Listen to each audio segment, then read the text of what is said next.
Assalamualaikum warahmatullahi wabarakatuh.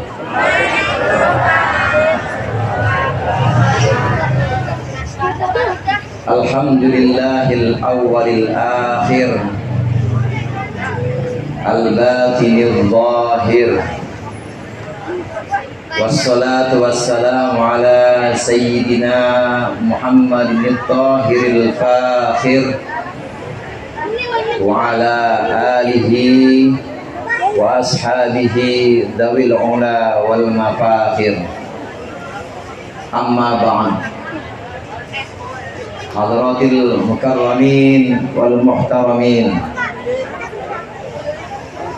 al masyayikh wal asatidah ashabil fadilah, wa fil muqaddimah syekhina Ki Haji Husnul Aqib Amin, para guru, para ustaz, bil khusus Ustaz Samin, segenap asatidah dan ustazah, Bapak, Ibu, hadirin hadirat yang dimuliakan oleh Allah. Alhamdulillah, malam hari ini kita berkumpul, dibimbing langkah kita, dituntun hati kita untuk sama-sama hadir di majlis maulid ini. Mudah-mudahan kita termasuk orang yang Allah catat sebagai orang-orang yang mendapat syafaat Rasulullah sallallahu alaihi wasallam. Amin ya rabbal alamin. Bocah-bocah pada mabar ya. Alhamdulillah, malam hari ini maulid yang ke-41 kali ya. Saking banyaknya perayaan-perayaan maulid, jadi berkat ada di mana-mana.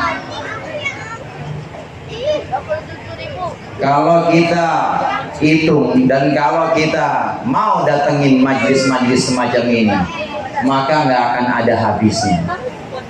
Karena memang maulid itu, hadirin, adalah pokok dari seluruh perayaan-perayaan dalam agama Islam. Kalau kita memperingati tahun baru Hijriah, apakah tahun baru Hijriah itu pernah ada kalau Nabi Muhammad tidak dilahirkan? Tidak akan pernah ada. Kita memperingati Isra Mi'raj, apakah Isra Mi'raj itu akan terlaksana kalau tidak ada Nabi Muhammad yang dilahirkan? Tidak ada juga. Kita memperingati Nuzulul Quran. Tanggal berapa Nuzulul Quran? Neng, Nuzulul Quran tanggal berapa? Tanggal 17 Agustus.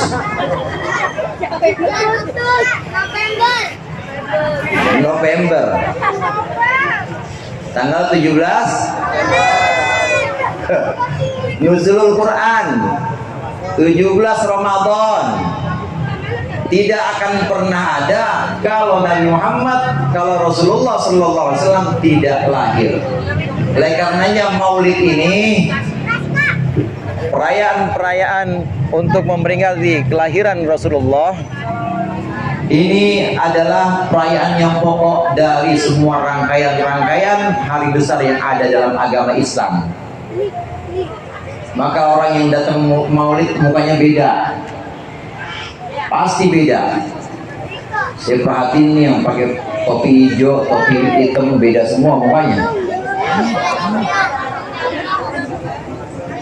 Kalau sama pada bingung suaminya, mana istri gue ini, kesama semuanya. Ini pada beda semuanya.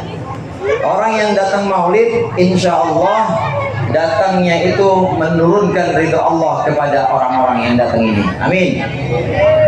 Dan juga insya Allah akan dipermudah semua urusan-urusannya karena cinta kita kepada baginda Nabi Muhammad SAW. Amin. Bapak, Ibu, hadirin hadirat yang berbahagia, malam minggu ini, besok kan pada libur ya. Pada libur. Saya tahu orang sini mah kalau Senin sampai Jumat di rumah. Sabtu Minggu libur ya. Lah sama aja itu mah. Senin sampai Jumat di rumah, Sabtu Minggu ini menganggur lagi aja itu, gak kerja apa-apa. Malam Minggu kita rayakan perayaan Maulid. Ada yang ingin saya sampaikan. Yang pertama di sini yaitu mujizat terbesar Rasulullah Sallallahu Alaihi Wasallam. Coba sama-sama baca selawat dulu, saya baca selawat. Maulaya sholli wa sallim daiman abada khairil khalqi kullihim. Sama-sama. Wa sallim daiman abada ala habibika khairil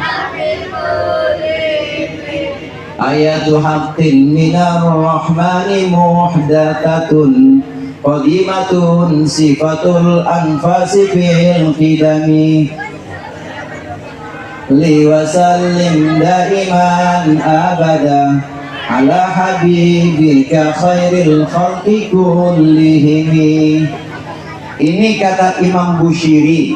Imam Bushiri itu pengarang burdah. Barusan yang ibu baca, yang kita sama-sama baca, itu namanya qasidah burdah. Qasidah burdah itu jumlahnya semua 160 bait. Ayatul haqqin minar rahmani muhdathatun qadimatun sifatul mausufi bil qidami. Itu satu bait. Satu bait tuh ada 160 bait.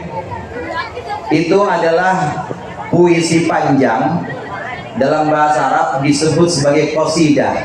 Itu adalah qasidah untuk memuji Nabi Muhammad Sallallahu Alaihi Wasallam, burdah. Saya baca satu bait tadi, ayatul haqqin minar rahmani muhdathatun. Ini adalah mujizat terbesar Rasulullah Sallallahu Alaihi Wasallam, yaitu ayat-ayat Al-Quran yang hak. Al-Quran ini sifatnya muhdathatun tapi qadimatun. Bapak, Ibu, hadirin hadirat yang berbahagia, pernah pada masanya ini menjadi suatu perdebatan, pertanyaan. Ini rada berat dikit nih. Mana mata udah ngantuk banget lagi, kopi kagak ada. Ada pada satu masa di mana segenap ulama, sekelompok ulama ini ditanya oleh seorang khalifah dari Bani Abbasiyah, namanya Khalifah Al-Ma'mun. Ahlus Sunnah wal Jamaah, mayoritas ulama saat itu mengatakan bahwa Al-Quran itu adalah kalamullah. Al-Quran adalah apa Pak? Kalamullah. Bu, Al-Quran adalah kalamullah. Al-Quran itu adalah kalam Allah, firman Allah. Kalam ini termasuk sifat Allah. Wujud tidak bako, terus mukhalafatul lil hawadithi, qiyamuhu binafsihi, kudrah, ilmu, basor, dasok, kalam, basor, kalam. Kalam ini adalah sifat Allah.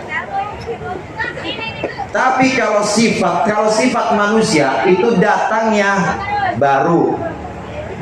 Ada anak kecil umur 1 tahun, maka dia belum ada sifat ilmunya, belum tahu apa-apa. Kemudian ada lebih dewasa lagi, udah umur 7 tahun, ditanya, Neng, ditanya nih bocah nih, duku sama semangka gedean mana? Gedean semangka sama kubah masjid gedean mana? Kubah masjid sama petukangan gedean mana? Petukangan. Itu namanya udah sempurna, artinya udah lebih sempurna dibanding sebelumnya. Sifat yang ada pada makhluk sifat yang ada pada manusia, pada anak-anak misalnya, pada kita semua, ini datangnya baru. Asalnya tidak ada, kemudian jadi ada. Itu sifat pada makhluk. Tetapi sifat pada Allah Subhanahu wa taala, ainud dzat. Sifat itu adalah Allah itu sendiri. Jadi kalau Allah bersifat qadim, kalau Allah bersifat dahulu, maka kalam yang merupakan sifat Allah juga punya sifat qadim. Al-Quran qadim karena Al-Quran adalah kalamullah. Ini mukjizat terbesar Nabi Muhammad sallallahu alaihi wasallam. Al-Quran sifatnya dahulu atau qadim. Kalau kita belajar pelajaran tauhid, yang namanya qadim itu adalah sesuatu yang tidak berawal, itu namanya qadim. Bu, ibu sama saya tuan mana? Bu, tuan ibu, duluan mana? Duluan ibu. Ibu sama bapaknya ibu duluan mana? Duluan bapaknya ibu. Terus dulu, qadim itu artinya dulu. Dan terus bapaknya, buyutnya terus dulu. Tapi tetap ini dulu yang relatif sifatnya, nisbi sifatnya. Kenapa qadimnya qadim yang nisbi? Kenapa dahulunya dahulu yang relatif? Karena meskipun ibu lebih dulu dari saya, meskipun nenek lebih dulu daripada ibu, meskipun buyut lebih dulu daripada nenek, tetap ada awalnya. Kalau ada awalnya namanya hadis. Kalau ada awalnya namanya baru. Lawannya qadim, hadis, baru. Nah, kita semuanya ini makhluk Allah, meskipun tua, gimana pun dia lamanya, bumi udah berapa ribu tahun umurnya, langit, matahari berapa ribu tahun umurnya, tetap dia disebut sebagai hadis, disebut sebagai baru. Kenapa disebut sebagai baru? Karena ada awalnya. Yang ada awalnya namanya baru. Yang tidak ada awalnya namanya qadim atau dahulu yang sesungguhnya. Al-Quran kalamullah. Al-Quran sifat Allah. Karena sifat Allah itu ainud dzat. Karena sifat Allah itu adalah zat Allah sendiri. Maka Al-Quran sifatnya qadim juga, bukan baru. Al-Quran sifatnya dahulu juga, bukan baru. Ini keyakinan Ahlus Sunnah wal Jamaah, mayoritas ulama pada waktu itu. Semua ulama ditanya, ini Al-Quran oleh pembantunya khalifah, pembantunya raja waktu itu. Wahai alim, orang alim, ini Al-Quran qadim atau hadis? Ini qadim, dahulu. Yang ngomong dahulu penjara. Ini Al-Quran qadim apa hadis? Qadim, dahulu, penjara lagi. Di penjara, disiksa. Termasuk Imam Ahmad bin Hanbal ini disiksa, di penjara oleh raja saat itu. Karena keyakinan raja, Al-Quran itu sifatnya hadis, Al-Quran itu sifatnya baru. Artinya sifat yang bukan Allah. Sifat yang ada pada Tuhan itu sama seperti sifat yang ada pada makhluk. Itu keyakinan raja yang Mu'tazilah pada waktu itu pahamnya. Banyak ulama yang kemudian dipenjara, disiksa lantaran dia bilang bahwa Quran itu qadim, lantaran Quran itu dia bilang dahulu. Tapi ada satu ulama namanya Muhammad bin Idris. Pak, kenal Imam Muhammad bin Idris, Pak? Muhammad bin Idris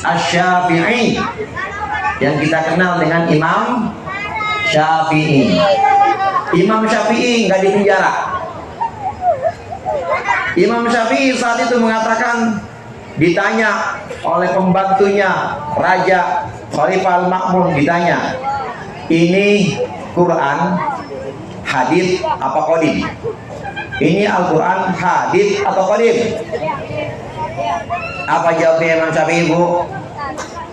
Jawabnya Imam Syafi'i apa, Bu? Kalau qadim penjara Imam Syafi'i, kayak ulama-ulama yang lain. Tapi Imam Syafi'i menjawab, ini hadis. Saya ulang lagi, waktu raja atau khalifah itu tanya, ini Al-Quran qadim atau hadis? Imam Syafi'i jawab, ini hadis. Begitu pulang ditanya sama murid-muridnya, guru, gimana itu? Masa Al-Quran dibilang hadis, Al-Quran dibilang baru? Itu kan sifat Allah. Jawab Imam Syafi'i, saya nggak bilang Al-Quran hadis, saya bilang ini hadis. Ini jari saya nih, jari saya ini hadis. Jari saya kan saya makhluk, maka jari saya ini hadis baru. Tadinya nggak ada, kemudian jadi ada. Saya kagak bilang Al-Quran hadis, tapi saya bilang ini jari saya nih, maksudnya ini hadis. Itu pinternya imam kita, Imam Syafi'i. Selamatlah Imam Syafi'i dari mihnah, dari fitnah yang kala itu melanda para ulama lain. Mukjizat terbesar Rasulullah SAW itu adalah Al-Quran. Imam Busiri menjelaskan, ayatu haqqin minar rahmani muhdatsatun qadimatun. Ayat Al-Quran itu sifatnya qadimah, tapi juga muhdatsah. Yang dimaksud dengan muhdatsah di sini hadis tadi. Memang Al-Quran kalamullah, Al-Quran sifatnya qadim, Al-Quran sifatnya terdahulu karena dia sifat Allah, sama seperti Allah yang punya sifat dahulu. Nah, kemudian bagaimana dengan Al-Quran yang turun secara bertahap?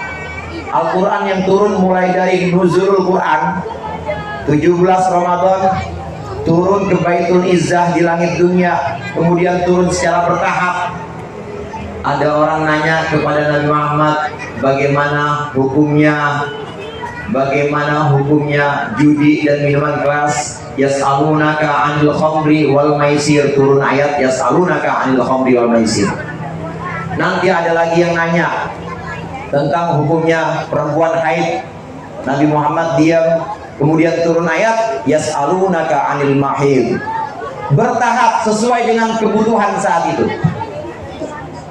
Al-Quran yang seperti ini, Al-Quran yang sifatnya bertahap turun, ini adalah sifatnya muhdatsah, diperbaharui sesuai dengan tuntutan zaman. Asalnya belum ada, kemudian diturunkan. Tapi tetap hakikatnya Al-Quran itu sifatnya qadim, sifatnya dahulu. Ini adalah perdebatan yang pernah ada, perdebatan yang selama beberapa tahun pada masa pemerintahan Al-Ma'mun ini melanda ulama. Bapak Ibu hadirin hadirat rahimakumullah. Oleh karenanya mukjizat yang sekarang tersisa untuk kita dan bisa kita saksikan ini hanyalah Al-Quran. Mukjizat-mukjizat Nabi Muhammad yang lain habis sudah.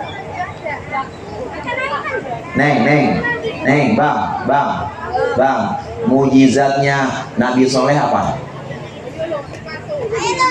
Mukjizatnya Nabi Musa apa mukjizat Nabi Musa? Membelah? Pakai apa belahnya? Sekarang tongkatnya di mana? Di rumah saya. Di rumah saya. Semua tongkat engkongmu itu. Di mana tongkatnya? Habis sudah nggak ada udah. Itu kalau ada yang ngaku-ngaku nih tongkatnya Nabi Musa dibuka pameran, saya yakin laku itu. Jadi diduitin, kan sekarang banyak yang begitu ya, diduitin semuanya. Ini tongkat Nabi Musa habis. Mujizatnya Nabi Nuh antara lain adalah perahunya. Semuanya dilanda banjir, habis. Bukan cuma manusia, binatang, pohon-pohonan habis. Nabi Nuh di atas perahunya. Sekarang di mana perahunya Nabi Nuh? Nggak ada, hilang. Demikian juga mujizatnya Nabi Muhammad SAW. Pernah Nabi Muhammad membelah bulan, yang menyaksikan kira-kira orang petugangan pada ngelihat nggak bulan dibelah? Bu, ngelihat nggak bulan dibelah? Pak, ngelihat nggak waktu Nabi Muhammad nyendokin nasi nggak habis-habis? Pak, ngelihat nggak waktu Nabi Muhammad nyendokin makanan nggak habis-habis? Nggak ngelihat. Yang ngelihat cuma orang pada zamannya. Jadi ada sekitar 120.000 orang ketika Rasulullah wafat. Anggaplah itu umat Nabi yang ngalamin Nabi Muhammad semasa hidupnya, itu ngelihat mujizat itu. Nah setelah itu generasi setelahnya udah nggak ada yang ngelihat. Ini menunjukkan bahwa mujizat-mujizat lain itu sifatnya sementara, cuma untuk umat, cuma untuk manusia yang hidup dengan sezamannya. Sedangkan Al-Quran ini mujizatnya terus. Ibu, bapak di rumah Al-Quran masih ada apa enggak? Surat yang pertama apa? Apa? Al-Fatihah. Apa enggak Al-Fatihah? Apa? Yang kedua? Al-Baqarah. Apa enggak? Alhamdulillah, hafal. Yang ketiga apa? Anas. Ali Imran. Apa enggak? Alhamdulillah, hafal.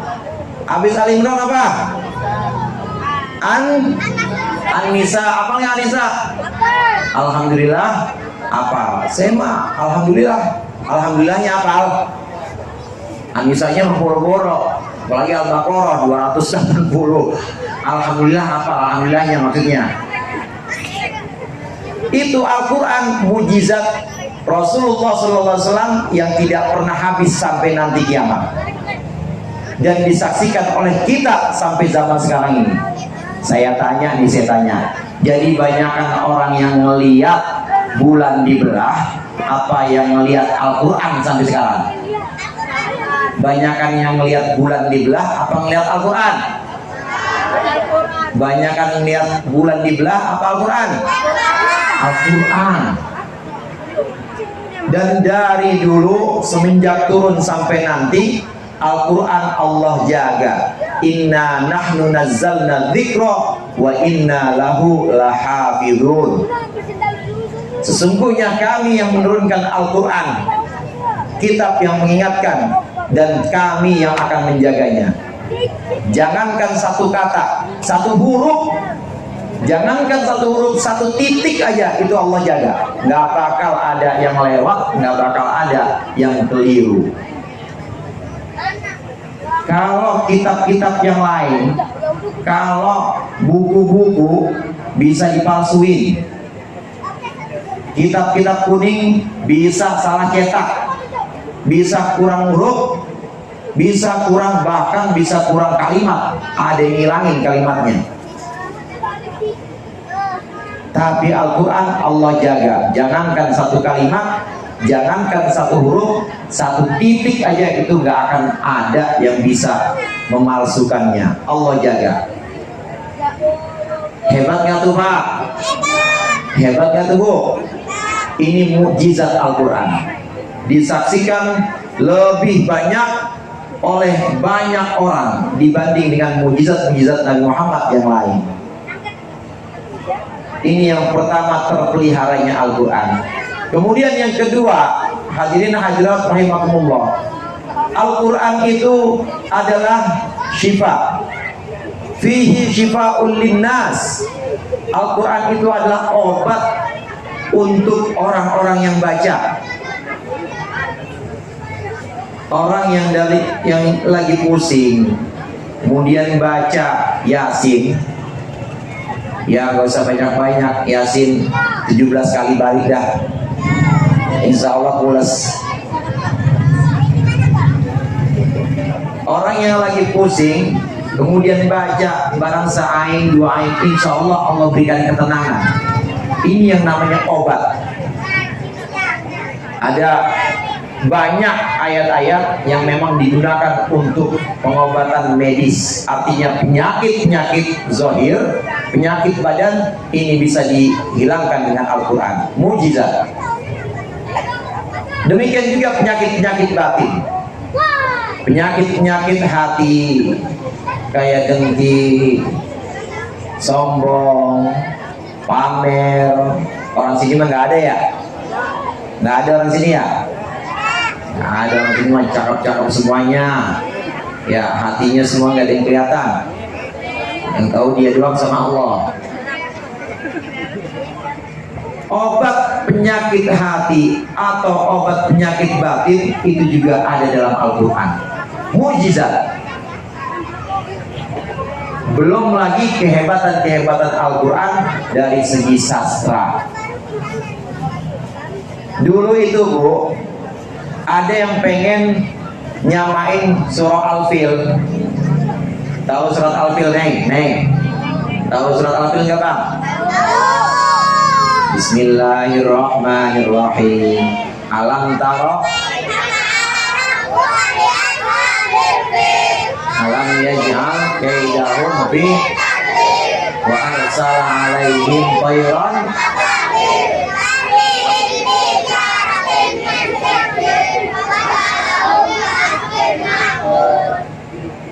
Dulu ada orang pengen ngaku jadi nabi, pengen ya konsolidasi kerjasama ada sama Nabi Muhammad.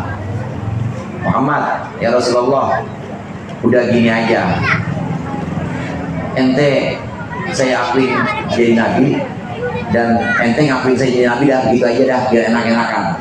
Namanya Musailamah, makanya disebut dengan Musailamah Al-Kadzdzab, tukang bohong.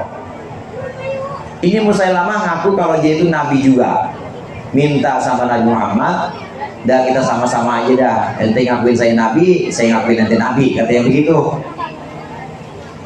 Ditantang oleh Al-Quran, suruh datangkan satu ayat yang serupa dengan Al-Quran. Kemudian dia pura-pura jadi nabi, dia kemudian ngarang pura-pura dapat wahyu.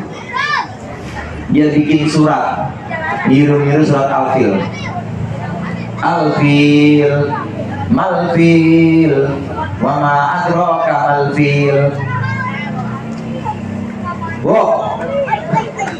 Al-Fil, Mal-Fil, wa ma adraka mal-fil. Al-Fil hayawanun lahu khurtumun tawil. Itu kalau dari sajaknya ya dapat dasar, dari sajaknya dapat il, ada semuanya il itu. Ngikutin surah Al-Fil, tapi dilihat dari maknanya nol. Maknanya itu Al-Fil, gajah. Tahukah kamu gajah? Apakah itu gajah? Gajah adalah hewan yang punya belalai panjang. Lah anak TK juga tahu gitu mah. Ini pengikut-pengikutnya Musailamah pada malu-maluin aja ngaku jadi nabi, malu-maluin aja ngaku dapat wahyu, bikin surat yang kayak begitu. Al-Quran dari segi sastra, dari segi kandungan ayat-ayatnya ini sangat penuh dengan makna. Tidak ada satupun ayat dari Al-Quran itu yang sifatnya kosong dari makna. Semuanya ada makna. Ini mukjizat. Al-Quran adalah mukjizat yang sifatnya panjang sampai hari kiamat. Yang pertama karena dia adalah syifa, atau karena dia adalah penenang dan juga penyembuh untuk segala macam penyakit. Yang kedua karena Al-Quran Allah pelihara, Allah jaga, bahkan satu titik tidak akan pernah keliru. Dan yang ketiga, Al-Quran adalah kitab yang punya kandungan sastra dan juga kandungan isi serta makna, mengabarkan kepada kita kejadian yang telah lalu, mengabarkan kepada kita kejadian yang akan datang. Ini adalah mukjizat yang paling besar dari Nabi Muhammad Sallallahu Alaihi Wasallam. Oleh karenanya mari sama-sama kita cintai Al-Quran, baca Al-Qurannya di rumah. Kalau belum bisa baca huruf ya belajar tahsin. Kalau udah bisa baca tahsin, belajar ngaji tafsir. Jangan belajar terjemah, karena kalau dengan terjemah Al-Quran gak bakal bisa dipahami. Tapi dengan tafsir. Kenapa tafsir? Karena tafsir yang buat adalah ulama. Kenapa ulama? Karena ulama adalah pewarisnya Nabi. Dan ulama yang ngarang kitab tafsir seperti Imam Jalalain, Imam Khazin, Imam Tobari, ini bukan sembarangan mengarang tafsir, tapi menjelaskan ayat dengan perkataan Rasulullah SAW, menjelaskan ayat dengan perkataan sahabat. Sehingga insya Allah kalau kita belajar tafsir, tahsinnya udah cakep, tajwidnya juga udah cakep, belajarlah tafsir. Kalau udah belajar tafsir, insya Allah makna dalam Al-Quran, kandungan-kandungannya yang dikarang oleh para mufassir, dikarang oleh para ahli tafsir, insya Allah ini akan bisa kita pahami dan makin cinta kita kepada Al-Quran. Dan yang terakhir, kita penting ngaji dengan kitab Bapak Ibu. Karena ulama, bisa dikatakan ulama itu kalau terlihat antara lain adalah dengan karyanya. Ulama-ulama akhirat, inilah ulama-ulama yang meninggalkan karya-karyanya. Syekh Nawawi Banten, Imam Ghazali, ini banyak kitab-kitabnya, itu kita baca. Ngaji kitab. Dengan ngaji kitab, insya Allah dapat barokah dari pengarang. Amin. Dengan ngaji kitab, insya Allah pengarang nanti akan memberikan syafaat kepada kita. Amin. Karena ada 4 orang yang bisa memberikan syafaat. Yang pertama, para nabi pasti bisa memberikan syafaat orang-orang yang ada di neraka. Kemudian yang kedua, malaikat bisa memberikan syafaat. Yang ketiga, orang-orang soleh, para waliullah, kekasih-kekasih Allah bisa memberikan syafaat. Dan yang keempat, yang bisa memberikan syafaat adalah ulama, yaitu orang-orang alim billah, orang-orang yang mengenal Allah dan ilmunya dituliskan dalam kitab, dan kitab-kitabnya kita baca. Insya Allah dengan pengajian kitab, dengan pengajian yang dipandu oleh karangan-karangan walid, insya Allah kita dapat barokah dan dapat syafaat dari pengarang-pengarang yang nanti dan juga di dunia ini. Mudah-mudahan bermanfaat. Mari sama-sama kita tutup dengan pembacaan doa. Kita mohonkan kepada Allah, mudah-mudahan yang telah kita laksanakan ini mendapat ridha Allah, dan juga Allah jadikan kita dan keluarga-keluarga kita umat Nabi Muhammad yang mencintai Nabi Muhammad SAW dengan sungguhnya, yang bisa mengikuti sunnah-sunnahnya, dan juga Allah bimbing kita untuk istiqamah, untuk terus melaksanakan ajaran-ajarannya dan melaksanakan perintah-perintahnya ala hadihin niyyah wa ala kulli niyatin salihah wa ala hadratin nabiyil mustafa sayyidina maulana Muhammadin sallallahu alaihi wasallam. Al-Fatihah.